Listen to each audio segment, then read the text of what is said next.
mapunta sa impyerno ang buong sambayan mo. Naku, malaking bagay yun. Aanin mo ang yaman ng mundo o kamit mo ang buong mundo. Ginhawa ng buong mundo kung kapalit naman nun sa impyerno ang baksak na ninyo. Ay, nanghirap nun. Kaya pinangahawakan ko yun na kahit hindi ako sigurado sa mga anak ko, sa pamilya ko, sa papa nila, dahil hindi naman sila katulad ko malalim sa Diyos na nakakasunod talaga sa Diyos. Pero pinangahawakan ko yung salita niya na Acts 16 verse 1, manampalataya ka sa Panginoon Jesus, ikaw ay maliligtas, ikaw at ang buong sambayan. Sabi niya, di ba ang ganda nun? Yung pangako ng Diyos na yun, na buong sambayan ko maligtas. Kasi ang trabaho naman ng palataya ay mapanalanginin lagi. Ang tawag nga sa amin panalangin na walang patid. Prayer without ceasing, sabi nga sa English. Yun ang trabaho kasi manampalataya. Ang tunay na manampalataya. Kaya basta ako'y nagtutuloy-tuloy sa Diyos para maligtas lang ang aking buong pamilya, wag mapunta isa man sa impyerno. Diba? Ang ganda yun, hindi ba? Pangahawakan mo yun, yung na inaano mo, kahilingan mo sa Diyos na wag pabayaan ang pamilya mo. Diba? Hindi man natin alam ang mangyari dito sa mundo sa atin, pero manla sa kabilang buhay ay sigurado sa Diyos tayo tatanggapin, hindi sa impyerno. Yun naman ang aking doon gusto sa Diyos nun. Kaya ang pait talaga ng Diyos dahil pinagbibigyan pa tayo na makapagsisi, na manumbalik sa Kanya, na sumunod sa Kanya, at naway ang tao rin ay makapag-isip ng para sa Diyos, kung paano siya maliligtas, kung paano niya ang kanyang mga mahal sa buhay, hindi ba? Ang hirap kasi. Kaya yung mga mahal nyo sa buhay, sisira nyo rin yung salita ng Diyos. Hindi bali nang maging makulit kayo o basta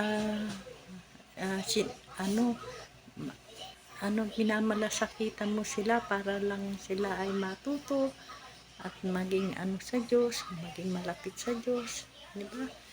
Sabi nga ng Diyos sa kanyang salita lagi tayong magsaway, magpaalala, magpaalalahanan, di ba? Magtulungan. Yan ang utos ng Diyos. Sa ganun, yung mga nakakalimot, napapaalalahanan natin. Kaya huwag naman magagalit yung mga pinapaalalahanan, yung sinasabihan, kasi para rin din naman sa inyo ikabubuti yung malasakit namin sa inyo para hindi kayo mapahamak, para kayo hindi masaway o makasaway sa Diyos. Yun naman ang importante, diba?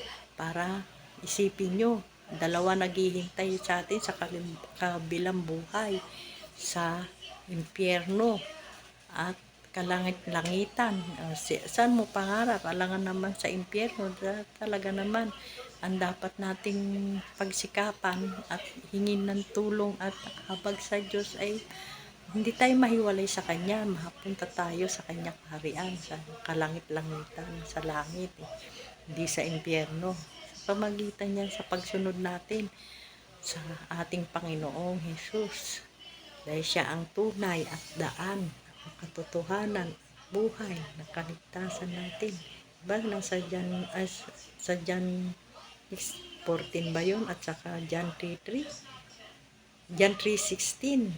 John 3:3 o John 3:7. Saka John 1:12.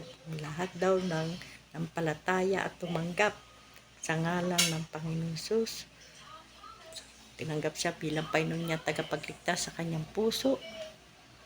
Palataya siya dito ay siya bibigyan siya ng karapatan maging anak ng Diyos. Diba? Utos niya dapat lahat tayo maging anak ng Diyos. Ibig sabihin na anak ng Diyos, mayroon tayong personal relasyon sa Diyos na buhay. At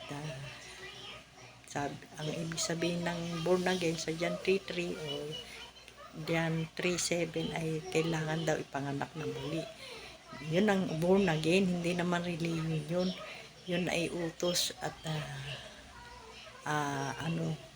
command ni Lord Jesus Christ sa Bible sa atin para